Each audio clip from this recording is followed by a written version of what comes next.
I sometimes have moments of such despair, because my nights of fantasy are followed by hideous moments of sobering. We all have dreams, fantasies, places we run off to in the middle of the night, or take solace in when life seems empty and meaningless. It is a common saying to chase your dreams, or not to let go of your dreams. But what if dreaming is one of the most dangerous activities we can do, and that it's entirely possible that dreams could slowly destroy our lives? Such is the message given by Dostoevsky's White Nights. The novel is many things: a tragic love story, a diary of a hopeless romantic, and a literary enshrinement of the modern concept of the friend zone. But amidst all the declarations of love, we find a stark warning of the danger of dwelling too long in the land of dreams, and a harsh reminder to embrace the real world with all its flaws, rather than escape permanently into fantasy. We will learn why romance literature can ruin your life, how narratives control our actions, and how we can fill our existence with so much fantasy that we forget to live altogether. But first, a little background. Spoilers ahead for an almost 200-year-old novel. White Nights follows a nameless narrator who meets a young woman on an evening stroll through Petersburg. He is desperately lonely and confesses to her that he has no friends, preferring to bury his head in literature and dreams. The young woman, Nastenka, is waiting for a reply from her lover, who has been in Moscow for a year but has promised to return and possibly wed her. Over the 4 nights, the narrator falls in love with Nastenka, but she remains totally devoted to her potential husband. On the final night, Nastenka loses hope that her lover will ever return, and she agrees to try to love the narrator instead. But just at that moment, her lover steps onto the scene, and Nastenka abandons the narrator, leaving him alone and despairing. So, now we have that context,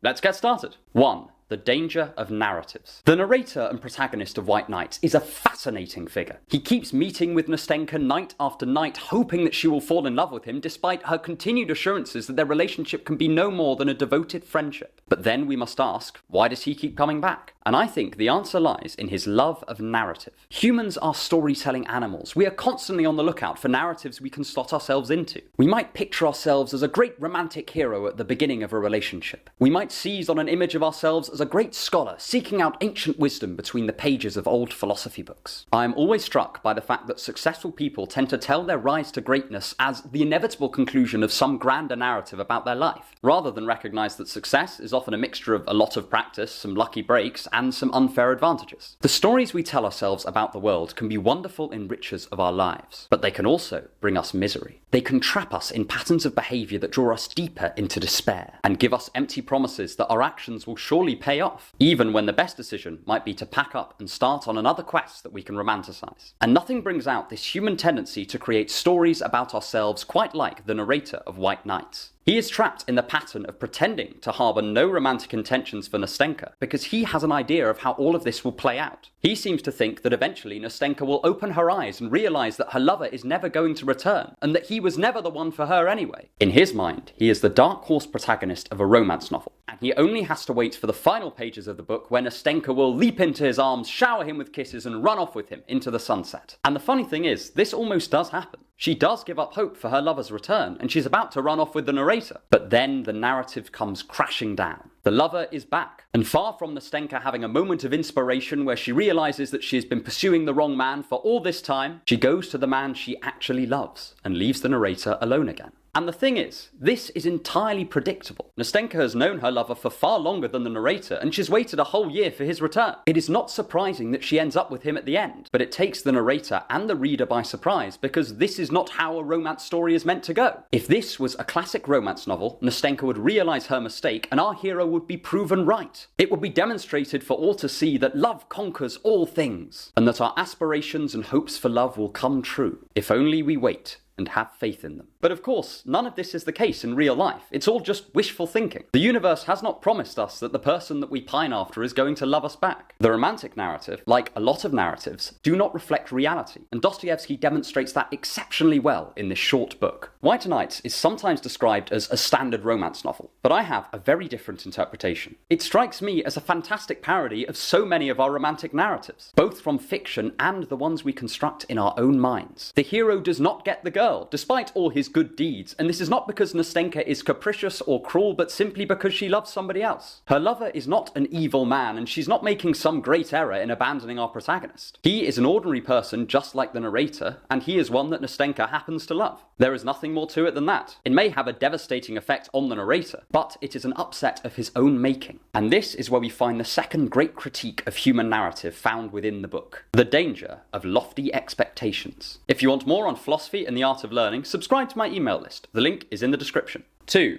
Great but false expectations. One of my favourite threads that runs through Buddhist philosophy is all about clinging. People can cling to objects, other people, jobs or identities. But something we can all cling to, without realising it, are visions of the future. That is, we cling to our expectations. And when these expectations are thwarted, it can wound us deeply. I want to say here that it is perfectly normal to have some expectations out of life. We cannot all be monks retiring to our caves with no conception of how the world should be. But White Nights brings out just how much our expectations can come back to bite us when we let them spiral out of control. Throughout the novel, both the narrator and Nastenka become deeply upset, not because anyone has actively hurt them, but because life is not living up to their expectations. Nastenka is deeply distressed night after night when her lover does not appear, even when there is still the active possibility that he's going to come back for her. She is upset because he has not met her expectations of his appearance on that very night. She has got her hopes up and they have been dashed. But the real danger of lofty expectations is exemplified in our narrator. Nastenka is very clear throughout the novel that she deeply values the burgeoning friendship she has with our protagonist, but that she has no romantic aspirations for the relationship. She even makes him promise that he will not fall in love with her. She takes it so seriously that it is one of the first things she says to him, and she gives him regular reminders that there is no romance between them, but his expectations spiral out of control nonetheless. This is not a condemnation of the narrator. We all have tendencies to do this from time to time. I know so many friends whose heads are involuntarily filled with images of an imagined future after just a few dates with someone. To a certain extent, it is a harmless exercise in imagination. The problem comes when the romantic person becomes attached to their imagined view of the future and is reluctant to let it go, whatever evidence springs up to the contrary. The narrator seems to know deep down that Nastenka does not love him the way that he loves her. Every time she talks of her lover, the narrator tells us that his heart is in pain. Yet he continues to expect that she will change. And these expectations mean that every time she, quite unintentionally, rejects him in these small ways, a new wound is torn in his heart. The Stoic philosopher Epictetus used to say that even in our deepest relationships, we must remember at all times that this person is not ours to control. They may grow sick or sick of us. They may die or decide that they want to be with someone else. He emphasized that this really should not be a surprise to us. Did we ever really imagine that it would be impossible for this person to leave or not to love us back? Or did we just become too attached to an imagined future? Did we cling on so hard to our expectations of what will be that we ruined what actually was? Arguably, our narrator could have forged a wonderful platonic connection with Nastenka, and their friendship could have been one of the cornerstones of his happiness. But he was married to a particular view of what was going to happen, and as a result was devastated by what actually did. And I think that there's a lesson in here that we can all take on board. It may not be as sexy as a lot of philosophy, but the simple act of managing our expectations can do wonders for our long-term happiness. And this point is very well demonstrated in White Nights. But there is a huge theme of Dostoevsky's book that we've not even touched on yet. It is the driving force of our narrator's life, and also the root cause of most of his misery. 3. The dangers of imagination. I remember when I was a rather sad and dejected teenager, I had a dream that I met someone, and after a short friendship, we got together. In the dream, I had vivid memories of spending years with one another as time bent around these nighttime wanderings. I remember feeling incredibly disappointed that I woke up in the morning the same lonely, slightly odd 14-year-old that I went to bed as. For at least a week, every night, I would hope to return to this dream life and escape the reality that I was so ungrateful for. Luckily, I soon shook off this slightly weird mood, but the protagonist of White Nights essentially lived his entire life like this, and he is torn apart as a result. The narrator refers to himself as a dreamer. He tells how he spends much of his free time not interacting with the real world, but escaping into an imaginary one.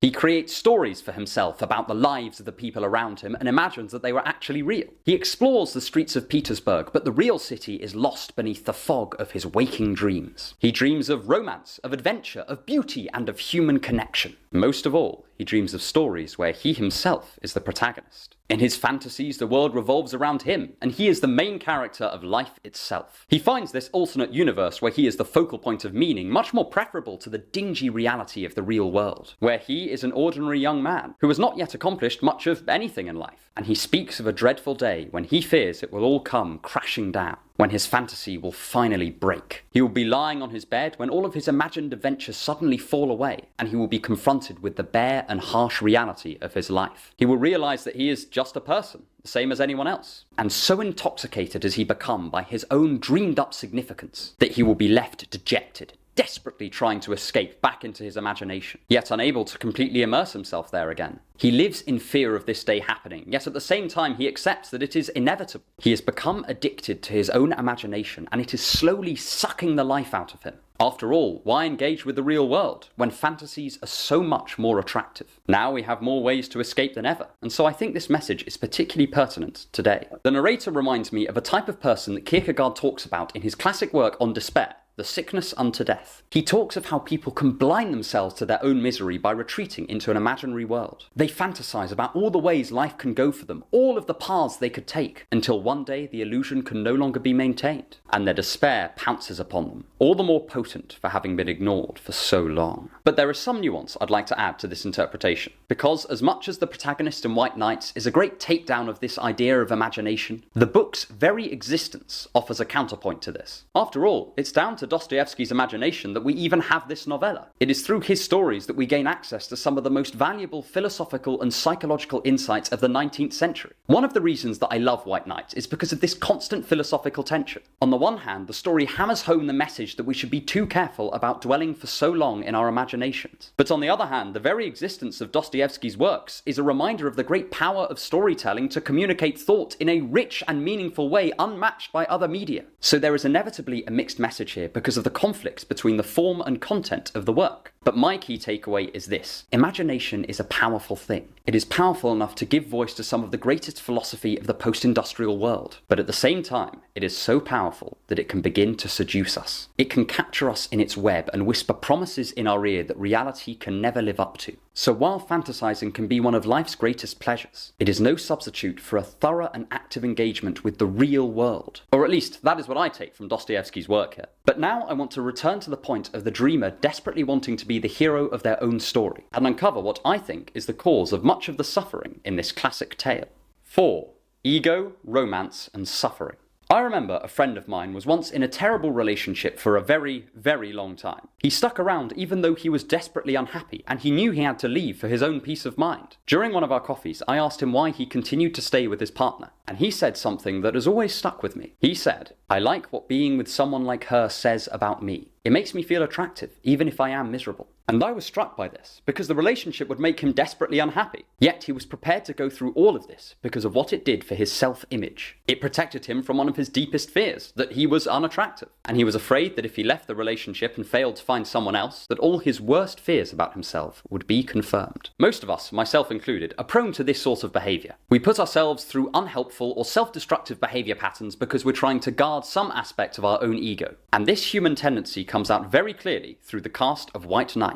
The narrator is desperately lonely, and he confesses that he fears he will never find true human connection. It is partly this that makes him mediate all his experiences through narrative and imagination. It protects him from his terror at the prospect of being rejected, but at the same time it traps him in his own isolated bubble, too attached to his own ideas of narrative to truly let anyone else into his life. And the irony is that this ends up making his eventual rejection by Nastenka all the more painful. The narrator constantly sees himself in the role of hero in his conversations with Nastenka. He sees himself as her white knight, pun very much intended, and he needs her recognition of his heroism to satisfy his ego. It is not just out of a wish for love or company that he wants Nastenka to be with him. He needs her to want him to solidify his very conception of himself. His self-esteem relies on him being Nastenka's knight in shining armor. And this means that when she turns him down, it is not just a blow against his hopes for a life with her. It is a blow to his sense of self. And Nastenka is not at all immune to this use of love as a means to reinforce her ego. When she thinks her lover is not going to appear, she leaps into the narrator's arms. And I interpret this as her means of rescuing her self-image. For a year now, she has fundamentally defined herself as a person who is loved by this handsome wanderer. And when that self-image is threatened, she needs to feel loved again trying to prevent her self-esteem from dissolving entirely. I don't interpret her as harbouring a genuine romantic affection for the narrator, but rather unwittingly using him as a prop upon which she can rest her identity. In this moment, she is using him as much as he is using her. In itself, there is nothing particularly unusual about this. One of my favourite pieces of insight from Jean-Paul Sartre is his remark that we cannot form our identities in isolation. They must be confirmed by our peers in order for us to fully believe them. But if we get too wrapped up in the problems of ourselves and our own identities, there is a very real danger that we set ourselves up for misery. If we're constantly concerned with our own self-image, then it's very easy to live our lives entirely in our heads. This can give us an inflated view of our own significance. At first, this might seem like a good thing, but it brings with it an awful lot of pressure. It places us under a harsh spotlight at the centre of the universe, and chances are we would rather be anywhere else. So I think it's important from time to time to remind ourselves that we are just a tiny part of a network of people, all of whom have thoughts and feelings just as significant as our own. This may not be as narratively satisfying as the habit of imagining ourselves as the protagonist of reality itself, but in the long run, it's likely to make us happier. And there is one final lesson we can take from this early Dostoevsky love story. 5. The overfocus on romantic love. Love is a great theme in Dostoevsky's novels. It is what redeems Raskolnikov in Crime and Punishment. But in White Knight, we get some nuanced insight into the obsession that our culture has on romantic love. At the end of the novel, our narrator is left by himself, and he has a dark vision of the future. It is 15 years after the novel's events, and he is still in the same place, decaying away, still not engaging with reality. He would spend all his time wondering about Nastenka and wishing her a bright future, and the reminiscence of their time together is the only thing that would continue to give his life a semblance of meaning. He wonders aloud whether the time with Nastenka was at all worth it, saying, "My God, a whole moment of happiness. Is that too little for the whole of a man's life?" This is the last line of the book, and his question is never answered. But I think the very fact that he is posing it offers its own critique of the narrator's idea of love. The narrator imagines that this small drop of romantic affection will be the sole event that the rest of his life revolves around. His idea of love means that he cannot move on nor fall for someone again. His vision of the future is predicated on a particular notion of romantic love that places it at the centre of the universe, superseding all other aspects of existence. But in his obsession with romantic love, he fails to recognise all the other kinds of love that could give his life significance. The ancient Greeks had a notion of love called agape, which meant a sort of selfless, semi-spiritual love, the kind that a parent might give to a child, or that Dostoevsky would later come to believe that Christ held for the whole of mankind. And in his lusting after the great romance to complete his life, the narrator forgets all of the other forms that love could take. Aristotle once said that the greater part of love was in the loving, that it is the lover who can get the most meaning out of love if only they learn to love in the right way. If the narrator learnt to embrace this more selfless and open sort of love, perhaps he could have found meaning in his life separate from a romantic partner. Perhaps he could have learnt to love the process of loving, rather than pining endlessly after the love of other people. This is certainly a lofty goal. Many of us have the perfectly natural wish to want to be loved in a romantic way, but it is important to remember that this is not the only kind of love, and it is definitely not the only kind that can give meaning and fulfillment to our lives. If the narrator knew that, perhaps he would look upon his future not with despair but with hope. Through his meetings with Nastenka, he has learnt how to love, and now he could give that love to the world in a whole host of different flavours, rather than rotting away in his dingy Petersburg apartment. But I hasten to add, this is just what I've taken from the book, and I encourage you to read it for yourselves to get your own insights. And if you want more insights from Dostoevsky, click here to learn about his legendary work, Crime and Punishment, and the lessons it has in it for us all. And stick around for more on thinking to improve your life.